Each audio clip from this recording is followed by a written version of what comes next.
안녕하세요. 오늘 영상에서는 제가 사업을 시작한 이유, 그리고 코인 노래방 사장으로서의 이야기를 좀 해볼까 합니다. 우선은 이 얘기를 하기 앞서서 제가 직업을 선택한 이유에서부터 좀 말씀을 드리려고 하는데요. 20대에 저는 공대를 졸업하고 나서 안정적인 IT 계열 취업을 앞두고 있었지만 그 길을 스스로 걷어차고 트레이너라는 직업을 선택했어요. 왜냐하면 저는 운동이 너무 좋았고 무엇보다 그걸 가르치는 게 재밌고 보람차다고 느꼈기 때문이에요. 물론 이제 그 선택에는 늘 불안함이 공존했었죠. 아무래도 안정적인 미래를 버리고 상대적으로 불확실한 길로 들어선 거니까요.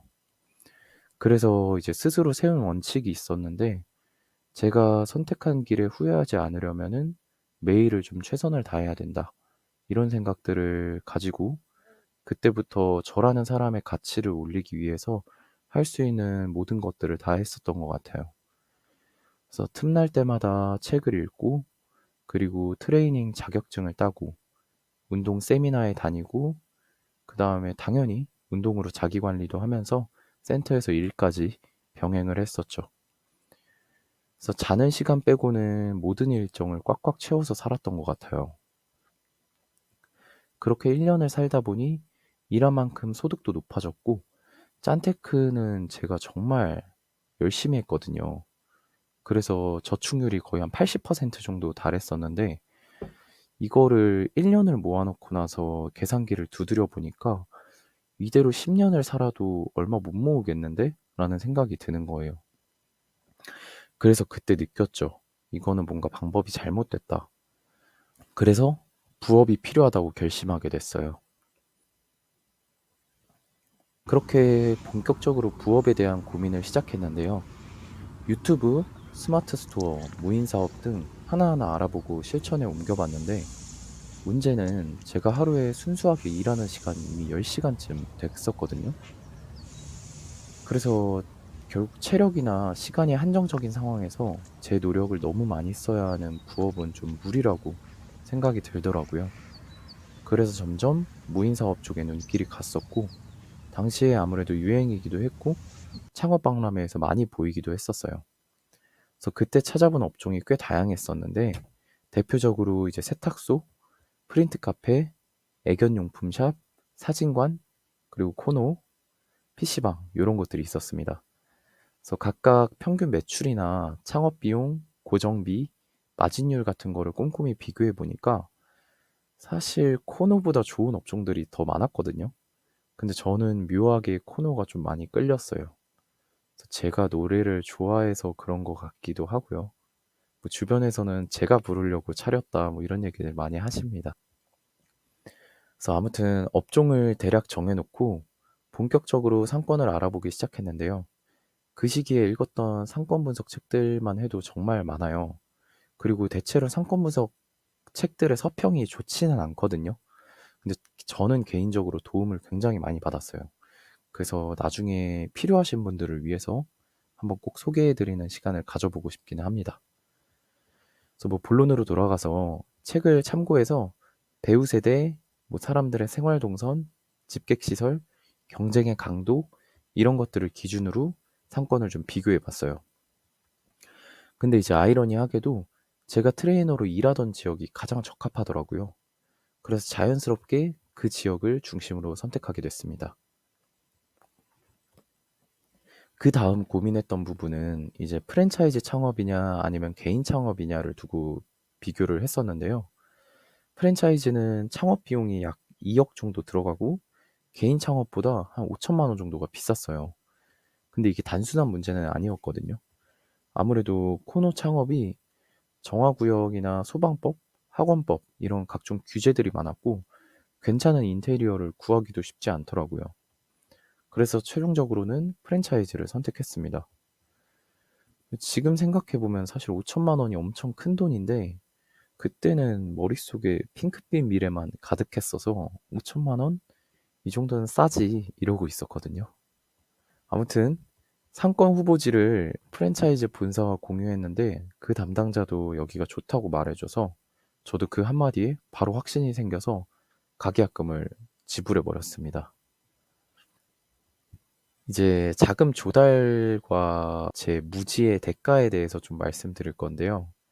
사회 초년생, 그것도 이제 일한 지 1년 반밖에 안 된 사람이 어떻게 2억 넘는 돈으로 창업을 했을까에 대해서 궁금하실 것 같아서요. 아주 간단하게 부족한 금액은 대출과 동업으로 채웠습니다. 우선 동업자를 구했고요. 각자 1억 2천씩 부담하기로 해서 창업을 하게 됐어요. 저는 이제 그동안 모아둔 자금과 일부 주식 자산을 제외하고는 거의 1억 가까이 대출을 받았던 것 같아요. 지금 생각하면은 정말 황당하지만 그땐 정말 대출에 대해 아는 게 없었거든요. 뭐 1금융, 2금융, 신용점수 이런 개념조차 없었어요. 그냥 KB, 우리 같은 이름이 붙어 있고 한도가 높으면 괜찮겠지 싶었던 거죠. 근데 알고 보니까 제가 대출을 시행한 곳은 국민캐피탈, 그러니까 3금융권이더라고요. 결과적으로는 10%가 넘는 고금리 대출을 받았고요. 원리금 포함해서 월 300만 원 가까이 갚아야 하는 상황이 됐고, 신용 점수는 당연히 5, 600대로 엄청나게 낮아져서, 네, 아무튼 그랬습니다. 그러니까 이렇게 되니까 겁이 나더라고요. 근데 한편으로 생각했던 거는 이제 1억 정도로는 제 인생이 안 망가진다. 최악의 경우 그냥 무수익이더라도 5년 동안 1억 갚고 다시 시작하면 되지 뭐. 이렇게 생각했던 것 같아요. 자금 마련은 그렇게 해결하고 본격적으로 이제 오픈 준비에 들어갔어요. 근데 이게 프랜차이즈를 끼고 하다 보니까 프랜차이즈 담당자, 그리고 부동산 중개인, 인테리어 시공팀, 이 세 팀이 자기들끼리만 엄청 빠르게 일을 밀어붙이는 거예요. 저는 뭐랄까, 내용은 공유받긴 하는데 의사결정을 하는 느낌이 전혀 없었어요. 약간 그 대학교 팀플 하는데 버스 타는 느낌이랄까요? 나중에는 뒤늦게야 이제 주변 월세 시세나 인테리어 평당 단가 이런 거를 이제 하나하나 비교해 봤는데 모든 항목에 프리미엄이 왕창 붙어 있더라고요. 예를 들어 이제 바로 옆 호실인데도 월세가 그거보다 20만 원이나 비쌌고 인테리어도 평균보다 훨씬 비싸게 책정돼 있었어요. 지금 와서 생각해 보면은 프랜차이즈 담당자는 사실 계약만 성사되면 끝인 사람이었고 그 이후에 어떤 운영 리스크가 있건 자기 일은 아니니까 하는 느낌이었던 것 같아요. 그리고 정말 결정적이었던 건 아주 나중에 알게 된 이야기인데 에어컨 공사를 잘못해서 먼지 배출구가 아예 없었어요. 그래서 오픈하고 한 2년 지난 시점에서 그 먼지가 에어컨에 가득 쌓여서 시원한 바람이 안 나오는 문제가 생겼고 요거를 이제 인테리어 업체가 또 사라졌더라고요. 그래서 다시 천장을 뜯고 돈 100만 원을 들여서 시공을 다시 했었습니다. 아무튼 그렇게 무지의 대가를 비싸게 치르고 나서요. 어찌저찌 가게 문을 열게 되었습니다. 여기까지만 보면은 저도 해피엔딩일 줄 알았거든요. 근데 아니더라고요. 지금 돌아보면 오프라인 사업은 상권이 절반, 운영이 절반이에요. 다행히 이제 상권은 잘 들어간 편이었거든요. 근데 문제는 운영이었죠. 사실 코노처럼 무인시설 업종은 운영에 많은 손이 가지 않을 거라 생각했는데 막상 해보니까 그렇지 않았어요. 그래서 기본적인 청결 관리나 음향 상태 점검, 알바 채용 관리, 지역 상권에 맞는 마케팅, 그리고 저작권, 보험, 보안, 세금, 뭐 이런 고정비 관리까지 하나부터 열까지 제가 관여해야 되는 부분들이 훨씬 많더라고요. 그래서 초반엔 같이 일하던 분들 중에 퇴사한 분을 알바로 두고 저랑 동업자, 그리고 그분까지 포함해서 셋이서 휴가를 돌아가면서 쓰면서 운영을 했었는데 첫 달은 당연히 적자였습니다. 게다가 이제 공사 일정까지 늦어져서 20일 정도밖에 장사를 못했어요. 월세는 그대로 나갔고요. 이때 좀 문득 깨달은 게 있는데 제가 상정한 최악은 무수익이었는데 진짜 최악은 마이너스구나. 이거를 딱 느껴지더라고요.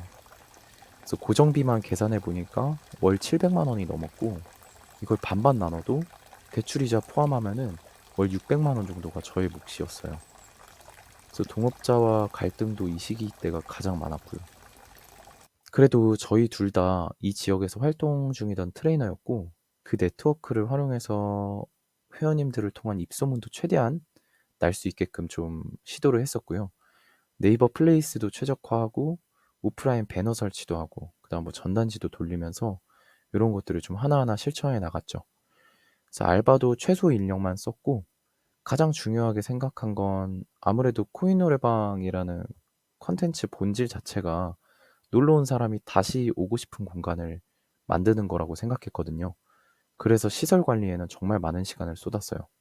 그렇게 두 달, 세 달이 지나면서 조금씩 매출이 오르기 시작했고, 결국에는 흑자로 전환할 수 있게 되었습니다.